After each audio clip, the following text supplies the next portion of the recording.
நம்மளால் பிறருக்கு எந்த விதத்துலையும் தீங்கு வந்துடக்கூடாது, துன்பம் வந்து விடக்கூடாது அப்படின்னு நினைக்கணும். அதுக்கு தகுந்த மாதிரி நம்ம வாழ்க்கையை மாற்றும் போது நம்ம மென்மையான வாழ்க்கைக்கு நம்ம போயிடும். மென்மையான வாழ்க்கைக்கு ஏன் வாழணும், எளிமையான வாழ்க்கையை ஏன் வாழணும் அப்படின்னா, நம்மளால் எந்த விதத்துலேயும் பிறருக்கு தீமை வந்துடக்கூடாது அப்படிங்கிறதுல கவனமாக இருக்கணும். அப்போ ஒருத்தர் இறந்து போயிடு. இப்போ வந்து ஒரு பையன் என்ன பண்ணுறான், இன்னொரு பையன் அவனுடைய நண்பனை போய் கூப்பிட வரான். டே வாடா கிணத்துல போய் குளிக்க வரலாம் அப்படிங்கிறான். அவன் வந்து தூங்கிட்டு இருக்கிறான். உடனே வந்து அவன் என்ன பண்ணுறான், தூக்கத்துலேருந்து எழுந்து என்னடா என்ன விஷயம் அப்படின்னா, இல்லைடா வாடா கிணத்துல போய் குளிக்க போகலாம் அப்படின்றான். சரிடா இந்த வரேன்டா அப்படின்னு சொல்லிட்டு கிணத்துக்கு குளிக்க போகிறான். இந்த தூங்கிட்டு இருந்த பையன் வந்து அவன் பேர் வந்து ராமு. கூப்பிட்டான் பாருங்க, இந்த குளிக்க வாடான்னு கூப்பிட்டான் பாருங்க, அவன் பேர் சோமு. இப்போ ராமு என்ன பண்ணுறான், நல்லா தூங்கிட்டு இருந்தான். சோமு வந்து கூப்பிட்டான், டே ராமு வாடா குளிக்க போகலாம் அப்படின்றான், கிணத்துல போய் குளிக்க போகலாம். சரிடா அப்படின்னோடனே இப்போ வந்து ராமு என்ன பண்ணுறான், நல்லா தூங்கிட்டு இருந்த பையன் சோமு கூப்பிட்டான்னு சொல்லி கிணத்துல போய் குளிக்க போகிறான். குளிக்க போகும்போது ஒரு மேலேருந்து குதித்து அடிபட்டு தலையில் அடிபட்டு இறந்து போயிட்டான். இப்போ வந்து ராமு வந்து இறந்து போயிட்டான். இப்போ ராமு இறந்ததுக்கு யார் காரணம், நல்லா தூங்கிட்டு இருந்தவனை சோமு தான் வாடா குளிக்க போகலாம் கிணத்துல போய் அப்படின்னு சொல்லி கூப்பிட்டதுனால இப்போ வந்து ராமு என்ன பண்ணான், மேலேருந்து நல்லா தூங்கிட்டு இருந்தவன் ராமு சோமு கூப்பிட்றானே நம்ம ஃப்ரெண்டு கூப்பிட்றான்னு சொல்லிட்டு கிணத்துக்கு குளிக்க போனான். குளிக்க போய் மேலேருந்து டைவ் அடித்து கல்லில் மோதி இறந்து போயிட்டான். அப்போது இந்த சாவுக்கு யார் காரணம், இந்த ராமு தான் காரணம். அந்த மாதிரி வலியை போய் யாரையுமே வந்து நீங்கள் கூப்பிடவே கூடாது. இந்த மாதிரி நான் வந்து குளிக்க போகிறேன்னு நீ சொல்லலாம், தூங்கிட்டு இருந்தவன் அல்லது குளிக்க போகிறேன் அப்படின்னு சொல்லலாம். நானும் வரேன்டா அப்படின்னு சொன்னான்னா பரவாயில்ல, வாடா நீயும் குளிக்க அப்படின்னு இந்த சோமு வந்து ராமுவை கூப்பிட்டான் பாருங்க, அதுதான் தப்பு. இந்த சோமு என்ன சொல்லியிருக்கணும் அப்படின்னா, நான் குளிக்க போகிறேன் அப்படின்னு வேணால் சொல்லியிருக்கலாம் ராமுக்கிட்ட. ஆனால் ராமுவை குளிக்க கூப்பிட்டுருக்கூடாது. அதனால் அதுக்கு அப்போ வந்து குளிக்க கூப்பிட்டனால தான் அவன் குளிக்க போனான். கடைசியில் கிணத்துல வந்து தயவிடுச்சு. அப்போ கூப்பிட்டவன் யார், இந்த சோமு, அவன் தான் காரணம். அது மாதிரி பிறருடைய துன்பதற்கு இப்போ அதே மாதிரி பார்த்தீங்கன்னா, நீங்கள் வந்து ஒரு சென்னையில் ஒரு கல்யாணம் நடத்துகிறீங்க. உங்கள் உறவினர்கள் தமிழ்நாட்டில் பல்வேறு பகுதிகளில் இருக்காங்க. கன்னியாகுமரியில் இருக்காங்க, சேலத்தில் இருக்காங்க, ஊட்டியில் இருக்காங்க, கொடைக்கானல் இருக்காங்க. நீங்கள் என்ன பண்ணி எல்லாத்துக்கும் பத்திரிக்கை அனுப்பிச்சு கல்யாணத்துக்கு வந்துருங்க அப்படின்றீங்க. அவங்கெல்லாம் வராங்க. வர வழியில் அப்படி வந்து போகும்போது ஒரு உறவினரில் ஒருத்தர் வந்து ஒரு விபத்து ஏற்பட்டு இறந்து போயிடுறாரு. இப்போ யார் காரணம் அவர் இறந்து போகிறதுக்கு யார் காரணம், அந்த கல்யாணத்துக்கு வாங்கன்னு சொல்லி பத்திரிக்கை வச்சு கூப்பிட்டாரு பாருங்க, அவர் தான் காரணம். அப்படி தானே சொல்லுவாங்க, இவர் வீட்டு கல்யாணத்துக்கு போனனால தான் என் புள்ள செத்து போச்சு அப்படின்னு தானே சொல்லுவாங்க. அந்த மாதிரி பழிச்சொல் வந்து விடக்கூடாது. பிறருடைய துன்பங்களுக்கு நாம் வந்து அந்த மாதிரி கூட காரணமாகிடக்கூடாது. ஒருத்தரை வந்து நம்ம வேணும்னே துன்பம் விளைக்கிறோம், ஒருத்தரை வேணும்னே அடிக்கிறோம், கொல்கிறோம் அப்படிங்கிறது வந்து அது ஒரு குற்றம் என்றால் இதுவும் ஒரு குற்றம்தான். ஒரு விபத்து ஏற்பட்டு அவர் இறந்து போவதற்கு யார் காரணம், நீ கல்யாணம் வைக்கிற, ஒரு நிகழ்ச்சி வைக்கிற சென்னையில் அப்படின்னு சொல்லிட்டு நீ பத்திரிக்கை வச்சு எல்லாத்தையும் வரவழைக்கிறங்கிறது அவ்வளோ ஈஸியாக, எவ்வளோ ஆபத்தான வாழ்க்கை முறை நம்ம வாழ்ந்துட்டுருக்கோம். எவ்வளோ வாகன விபத்துகள் தினந்தோறும் நம்ம பார்த்துட்ருக்கோம். அப்போ அதுலேருந்தாவது எப்படி வர்றாங்களே, வந்து போகிறாங்களே, அவங்களுக்கு ஏதாவது ஆகிடுமோ, ஆனால் நாம் தானே அதுக்கு காரணமாக இருப்போம் அப்படிங்கிற அந்த யோசனை ஏன் இல்லாமல் எல்லாத்தையும் சும்மா சகட்டு மணிக்கு நீங்கள் வாங்கன்னு ஆயிரக்கணக்கில் பத்திரிக்கை அடித்து எல்லாத்துக்கும் கொடுத்து எல்லாத்தையும் வரவழைச்சிட்டு 1000 பேர்த்த வரவழைக்கிறது, 1000 பேர்த்த 500 பேர்த்த வரவழைக்கிறது. அவன் வந்து பல்வேறு ஊர்கள்லேருந்து வருவாங்க, நூற்றுக்கணக்கான ஊர்கள்லேருந்து வருவாங்க வாகனத்தில் ஏறி. வந்த வழியில் ஏதாவது ஆச்சுன்னா அதுக்கு யார் பொறுப்பு, யார் அந்த பத்திரிக்கை வச்சு வாங்க எங்கள் வீட்டு கல்யாணத்துக்குன்னு கூப்பிட்டாங்க பாருங்கள், அவங்க தான் காரணம். அப்போது சும்மா இருந்திருந்தா, அந்த மாதிரி கூப்பிடாமல் இருந்திருந்தால் அவங்களுக்கு இந்த மாதிரி ஆயிருக்காதுல்ல. அப்போ அந்த அளவுக்கு நம்மளால் பிறருக்கு எந்தவித துன்பமும் வந்து விடக்கூடாது அப்படிங்கிறதுல கவனமாக இருக்கணும். அதனால் இப்போ யாருமே கூப்பிடக்கூடாதா, இப்போ எல்லா சொந்தக்காரங்களும் வெளியூரில் இருக்காங்க அப்படின்னா யாருமே கூப்பிடக்கூடாது அப்படின்னா, ஆமாம் கூப்பிடாத, உனக்கு பக்கத்தில் இருக்கிற உனது நண்பர்களை கூப்பிட்டுக்கோ, அவ்வளோதான். தூரம் நீங்கள் வெகு தொலைவில் இருக்கீங்க, அதனால் சொந்தக்காரங்க யாரும் நான் கூப்பிடல, வரும்போது ஏதாவது அசம்பாவிதம் ஏற்பட்டுறக்கூடாது அப்படிங்கிறதுக்காக நான் கூப்பிடல அப்படின்னு சொல்லிட்டு போங்க. அந்த அளவுக்கு பிறருடைய துன்பத்திற்கு இந்த மாதிரி கூட நம்ம காரணமாகி விடக்கூடாது. தெரிஞ்சே ஒரு தப்பு பண்ணுறது, இந்த மாதிரியும் காரணமாகி விடக்கூடாது. பிறருக்கு ஒரு துன்பம் ஏற்படுவதற்கு, ஒரு பெரிய இழப்பு ஏற்படுவதற்கு இந்த மாதிரியும் நம்ம காரணமாகிடக்கூடாது. ஒரு நிகழ்ச்சின்னு சொல்லிட்டு நம்மளை அவங்கள கூப்பிடுவோம் ஒரு ஆசையாக, அவங்க வந்து போகும்போது ஏதோ ஒரு விபத்து ஏற்பட்டு அவங்களுக்கு ஒரு சாவு ஏற்பட்டுருது அப்படின்னா ஒரு இழப்பு அல்லது உடல் ஊனம் ஏற்பட்டால் அதுக்கு காரணம் நம்ம அந்த கூப்பிட்டாங்க பாருங்கள், அந்த அளவுக்கு பார்த்துக்கணும். ஒரு மனுஷங்க பிறருக்கு எந்த அளவுக்கு பிறருக்கு இடையூறு செய்யக்கூடாதுன்னா இதுவும் ஒரு வகையில் ஒரு உதாரணமாக இந்த மாதிரியும் நீங்கள் பிறருக்கு இடையூறு செய்யக்கூடாது. அப்போ இந்த மனுஷங்க இப்போ என்ன பண்ணிகிட்ருக்காங்க அப்படின்னா, டிரைவராக இருக்காங்க, நிறைய பஸ்ஸை ஓட்டுறாங்க. அந்த பஸ்ஸை நம்பி அந்த டிரைவரை நம்பி அதில் 50 பேர் 60 பேர் ஏறி போகிறாங்க. அப்போது அது எவ்வளோ பெரிய ரிஸ்க்கு பாருங்கள். அந்த டிரைவர் மேலே நம்பிக்கை வச்சு தான் அவங்க ஏறுறாங்க. டிரைவர்னால் அவர் நல்லா தான் ஓட்டுவார் அப்படிங்கிற நம்பிக்கையில் தான் அவங்க அந்த பஸ்ஸில் ஏறுறாங்க. அப்போ ட்ரெயினில் போகிறாங்க அப்படின்னா எதை நம்பி போகிறாங்க? அந்த ட்ரெயினை ஓட்டுறாங்க பாருங்கள், அவங்கள நம்பி தான், எந்த ஆபத்தும் வராதுன்னு நினச்சி தான் ஓட்டிகிட்டு போகிறாங்க. அப்போது என்ன ஆகுது அப்படின்னா, நிறைய பஸ்ஸுகள் விபத்து ஏற்பட தான் செய்யுது. விபத்து ஏற்பட்டு நிறைய பேர் சாவ தான் செய்கிறாங்க. அப்படின்னா இந்த விபத்துகளால் இந்த வருஷத்தில் 10 லட்சம் பேர் சாகுறாங்க. விபத்துகளால் வருஷத்துக்கு உலகம் முழுக்க 10 லட்சம் பேர் சாகுறாங்கன்னா, அப்போது அந்த சாவுகளுக்கு யார் காரணம்? இந்த மனுஷங்க தான் காரணமாக இருக்காங்க பாருங்கள். அந்த மனுஷங்க அப்படி ஒரு நம்பிக்கையை ஏற்படுத்தி வாங்க அப்படின்னு, அது பேருந்து வாகன விபத்தாக இருக்கலாம், ட்ரெயின் விபத்தாக இருக்கலாம், விமான விபத்தாக இருக்கலாம், வாங்க விமானத்தில் இறங்க, நான் உங்களை பத்திரமா இன்னொரு நாட்டுக்கு கூப்பிட்டு போகிறாங்க. கூப்பிட்டு போய் அப்புறம் நம்பி ஏறுறாங்க, இடையில விபத்தாயிடுது. அப்போது இந்த மாதிரியும் நீ பிறருடைய துன்பத்துக்கு காரணமாயிடாத. இந்த மாதிரி ஒன்றால் பிறருக்கு இன்பம் ஏற்படுத்தலைன்னா கூட பரவாயில்ல, பிறருடைய துன்பத்துக்கு காரணமாகி விடாதே.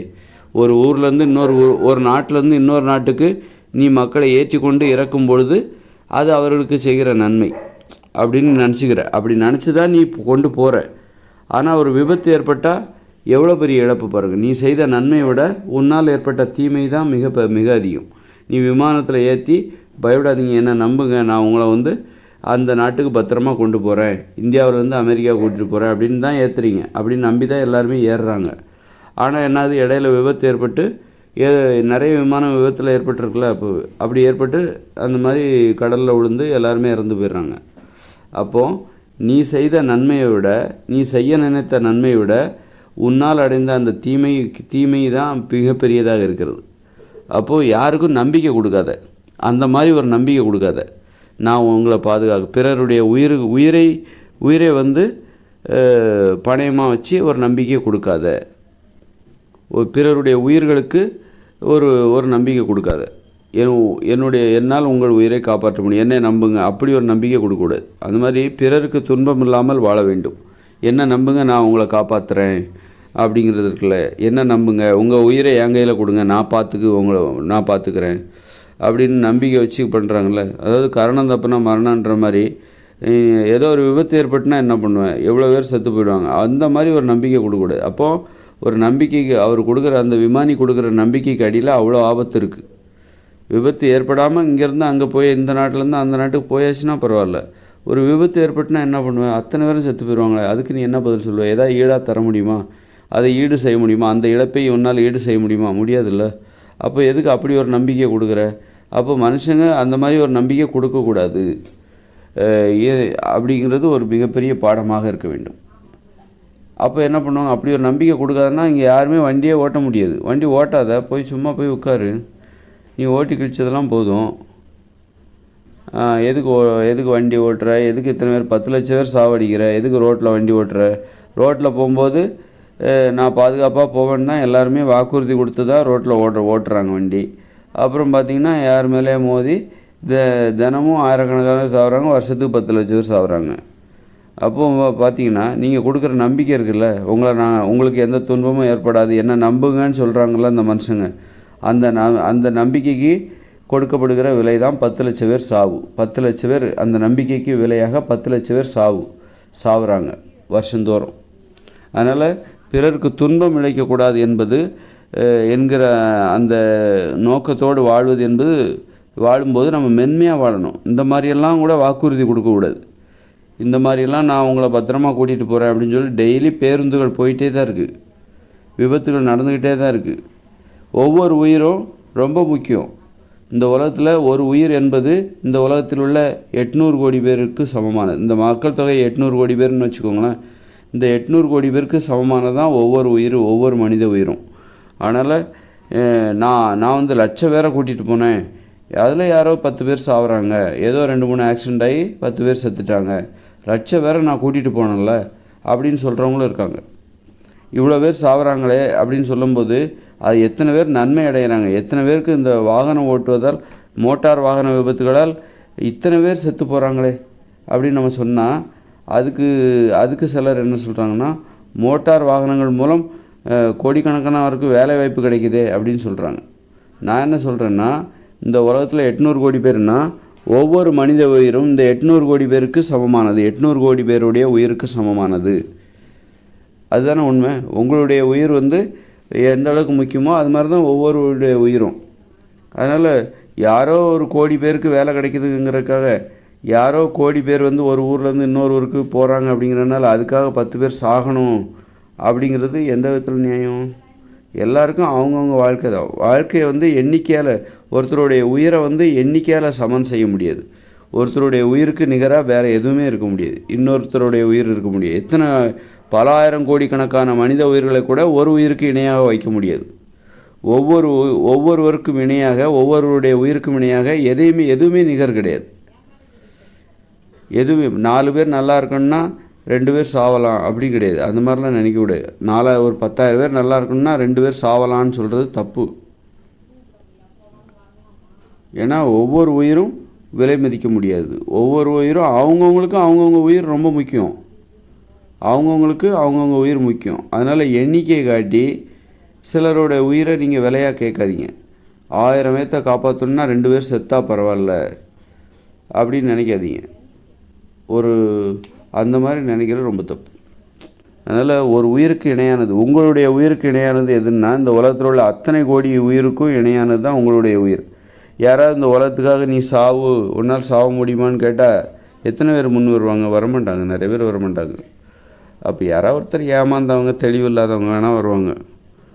அதனால் இந்த மாதிரி தான் நிறைய பேர் சாகடிக்கப்படுகிறார்கள். இந்த இயந்திர அறிவியல் உலகமே எப்படி இயங்குதுன்னா, நிறைய பேருக்கு நன்மை கிடைக்குது, அதனால் 4 பேர் செத்தா பரவாயில்ல, சாவறதை தடுக்க முடியாது அப்படின்னு தான் நினச்சிக்கிட்டு தான் இயங்கிக்கிட்டு இருக்காங்க. இந்த உலகமே அப்படி தான் இயங்கிட்டு இருக்கு. இந்த உலகத்தில் நிறைய பேருக்கு நன்மை கிடைக்கிறது, அந்த நன்மைக்காக நிறைய பேர் தங்களுடைய உயிரை தியாகம் செய்கிறார்கள் அப்படின்னு தான் சொல்லி நம்மளை ஏமாற்றிட்டு இருக்காங்க. அதனால் உங்களுடைய உயிர் உங்களுக்கு முக்கியம், என்னுடைய உயிர் எனக்கு முக்கியம், அவருடைய உயிர் அவருக்கு முக்கியம், இவரோட உயிர் இவருக்கு முக்கியம், எல்லாருடைய உயிருக்கும் அவரவருக்கு முக்கியம். என்னுடைய உயிருக்கு இணையாக யாருடைய உயிராக சொல்ல முடியுமா? என்னுடைய உயிருக்கு இணையாக 10 பேர் உயிருக்கு இணையானது இவருடைய உயிர் அப்படின்னு சொல்ல முடியுமா? அப்படின்னு சொல்ல முடியாது. எனது உயிருக்கு இணையாக எத்தனை 1000 கோடி பேருடைய உயிரையும் இணைய வச்சாலும் அது இணையாகாது. அது மாதிரி ஒவ்வொருவருடைய உயிருக்கு இணையாக எத்தனை 1000 கோடி மக்களுடைய உயிரை இணையாக வச்சாலும் அது இணையாகாது என்பதை புரிந்து கொள்ள வேண்டும். அதனால் யாரையும் நம்பக்கூடாது. இப்போ வந்து விமானியை நம்பி இன்னொரு நாட்டுக்கு போகிறாங்களா, அந்த மாதிரி நம்பாதீங்க. ஒரு பேருந்து ஓட்டுநரை நம்பி இன்னொரு ஊருக்கு போகிறதுக்காக பேருந்தில் ஏறி பயணிக்கிறாங்கள்ல, அந்த மாதிரி ஒருத்தர் நம்பாதீங்க. பேருந்து ஓட்டுநரை நம்பாதீங்க, ரயில் டிரைவரை நம்பாதீங்க, விமானியை நம்பாதீங்க. நம்புனா விபத்து ஏற்படும், சாவு வரும். அந்த மாதிரி நம்ம சாவுக்கு நாம் தான் காரணமாக இருக்கணும், மற்றவங்க காரணமாக இருக்கக்கூடாது. அப்போ அது நம்ம மற்றவங்களால் நாம் செத்து விட்டோம் என்பதாக அது பொருள். மற்றவங்க நம்மளை சாவடிச்சிட்டாங்கன்னு அர்த்தம். அது வந்து கொலை. நம்ம சாவுக்கு நாம் தான் காரணமாக இருக்கணும், அல்லது இயற்கை தான் காரணமாக இருக்கணும். நம்ம சாவுக்கு நாம் காரணம் இல்லை, இயற்கை தான் காரணம். நம்ம சாவுக்கு நாமளே காரணமாக இருந்தால் அது தற்கொலை, நம்ம சாவுக்கு பிறர் காரணமாக இருந்தால் அது கொலை. இப்போ நீங்கள் ஒரு பேருந்து ஓட்டுநரை நம்பி நீங்கள் பேருந்தில் ஏறி போகிறீங்க, போகிற வழியில் விபத்து ஏற்பட்டு செத்தாச்சு அப்படின்னா உங்களுடைய செத்து போயாச்சு அப்படின்னா அந்த சாவுக்கு யார் காரணம்? பேருந்து ஓட்டுநர் தான் காரணம். ஒருத்தருடைய சாவுக்கு இன்னொருவர் காரணமாக இருந்தால் அது என்னது? அதுக்கு பேர் கொலை. ஓகேங்களா? அந்த மாதிரி பிறரால் நாம் செத்து விடக்கூடாது, நம்மளாலையும் நாம் சாகக்கூடாது. இயற்கையால் இயற்கை விதிமுறைப்படி இயற்கை எழுதி இதுக்கு மேலே உயிர் வாழ முடியாது, முதுமை வந்து விட்டது, உடல் தள்ளாடி விட்டது, அவ்வளோதான், முதுமை காரணமாக அந்த மாதிரி தான் இறக்கணும். நம்ம சாவுக்கு நாமளே காரணமாகக்கூடாது. அப்படிங்கும்போது நம்ம சாவுக்கு எப்படி மற்றவங்க காரணமாகலாம்? அதனால தான் இந்த இயந்திர அறிவியல் உலகம் வந்து நான் உன்னை பத்திரமா கொண்டு விடுறேன் அப்படின்னா எல்லாரும் பஸ்ஸில் ஏற்றி கூப்பிட்டு போகிறாங்க. நான் உன்னை பத்திரமா ஒரு நாட்டிலேருந்து இன்னொரு கூப்பிட்டு போகிறேன் அப்படின்னு சொல்லி விமானி ஏற்றிக்கிட்டு போகிறார். அப்புறம் கப்பல் கடலில் மூழ்கின கப்பல்லாம் இருக்குது. கடலில் மூழ்கின கப்பல், அப்புறம் பார்த்திங்கன்னா அந்த மாதிரி மற்றவங்கள நம்பக்கூடாது, மற்றவங்களுக்கு அப்படி ஒரு நம்பிக்கை கொடுக்கக்கூடாது. இந்த அளவுக்கு மனுஷங்க அப்படின்னா இந்த இயந்திர அறிவியல் உலகமே செயல்படாது. ஆமாம், செயல்படாமல் போயிட்டு போட்டோம். நீ எளிமையாக அதாவது எளிமையாக நீ ஒரு காடுகளில் இயற்கையோடு இணைந்து வாழ்ந்து விட்டு போ, குடிசையில் விவசாயம் செஞ்சுட்டு போ. ஒருத்தருடைய சாவுக்கு இன்னொருத்தன் காரணமாக இருக்கக்கூடாது, அவருடைய சாவுக்கு அவரே காரணமாக இருக்கக்கூடாது. ஒருத்தர் வண்டி ஓட்டு போகிறாரு, 2 வீலரில் போய் இங்கே இன்னொரு வண்டி மேலே மோதி செத்து போயிடுறாரு, அவருடைய சாவுக்கு அவரே காரணமாக இருக்கார். அந்த மாதிரி கூட இப்போ நான் வண்டி எடுத்துகிட்டு போகிறேன், ஒரு வண்டி மேலே மோதி நான் செத்துட்டேன். அப்படிங்கும்போது என் மேலே தான் தப்பு இருக்குன்னா என்னுடைய சாவுக்கு நான் தான் காரணம். அந்த மாதிரி கூட காரணமாக இருக்கக்கூடாது. என்னுடைய சாவுக்கு எது காரணம்னா இயற்கை தான் காரணமாக இருக்கணும். இயற்கையாகவே எனக்கு வயது முதிர்ந்து நான் எனக்கு 100 வயசு 110 வயசு இதுக்கு மேலே இயற்கையாகவே எனக்கு வயசு முதிர்ந்து முதுமை இதுக்கு மேலே என்னால் உயிர் வாழ முடியாது, வயசு 90 தாண்டிடுச்சு 100 தாண்டிடுச்சு, இவரால் இனிமேல் உயிர் வாழ முடியாது அப்படின்னு தானாக இயற்கையாக செத்து போடும். அதுக்கு நான் காரணம் கிடையாது, இன்னொருத்தரும் காரணம் கிடையாது. இயற்கை தான் காரணம். அது இயற்கை, அப்படி தான் சாவணும். சாவுங்கிறது அப்படி தான் வரணும். இன்னொருத்தர் காரணமாக இருக்கக்கூடாது. நம்முடைய சாவுக்கு நாமளும் காரணமாக இருக்கக்கூடாது, இன்னொருத்தரும் காரணமாக இருக்கக்கூடாது. அப்போது அப்படின்னா அது கொலையாக கருதப்படும். அது ஒரு மிகப்பெரிய ஏமாற்றம். அது தவறு, மிகப்பெரிய தவறு. அதனால தான் அவர் யாருக்கும் அப்படி ஒரு நம்பிக்கை கொடுக்காதீங்க. வாங்க என் வண்டியில் ஏறுங்க, நான் உங்களை பத்திரமா அடுத்த நாட்டில் கொண்டு விடுறேன், அடுத்த ஊரில் கொண்டு விடுறேன் அப்படி ஒரு நம்பிக்கை கொடுக்கறது, அது மாதிரிலாம் கொடுக்கக்கூடாது. அந்த மாதிரிலாம் இருக்கக்கூடாது. அந்த அளவுக்கு நம்மளால் பிறருக்கு எந்த தீங்கும் வந்துடக்கூடாது அப்படிங்கிறதுல ரொம்ப கவனமாக இருக்கணும். நம்மளால் பிறருக்கு சிறு துன்பம் கூட வந்துடக்கூடாது அப்படிங்கிறதுல கவனமாக இருக்கணும். அப்படி இருந்தாக்கா இந்த இயந்திர அறிவியல் உலகமே செயலிழந்துடும். மனுஷங்க எல்லாம் மென்மையானவர்களாக மாறிவிடார்கள், எளிமையாக வாழ்வாங்க, பார்த்து வாழ்வாங்க. பேசுகிற பேச்சில் ஒரு கட்டுப்பாடு இருக்கணும். சும்மா வா அங்கே போகலாம் இங்கே போகலாம் வா அப்படின்னு சொல்லி யாரையா கூட்டிகிட்டு போய் போகிற வழியில் ஏதாவது ஆச்சுன்னா நீ தானப்பா கூப்பிட்டு போனேன் அப்படின்னு சொல்ல ஆரம்பிச்சிருவாங்க. அதனால் அவரவர் பொறுப்பில் தான் அவரவர்கள் வர வேண்டும், அவரவர் விருப்பப்படி அவரவர் வர வேண்டும். யாரையும் வற்புறுத்தக்கூடாது, இது ரொம்ப முக்கியம். வான்னு கூப்பிடலாம், விருப்பம் இருந்தால் வா, இல்லைன்னா வராத. உனது பொறுப்பில் நீ வர வேண்டும். நான் கூப்பிட்டதால் தான் நீ வந்தாய் என்று நீ பின்னர் சொல்லக்கூடாது. உனது விருப்பப்படி தான் நீ வந்தாய் என்பதாகத்தான் இருக்க வேண்டும். அப்படிங்கிற உறுதிமொழியை வாங்கிட்டு தான் யாரையும் கூப்பிடணும், கூட்டிகிட்டு போகணும்.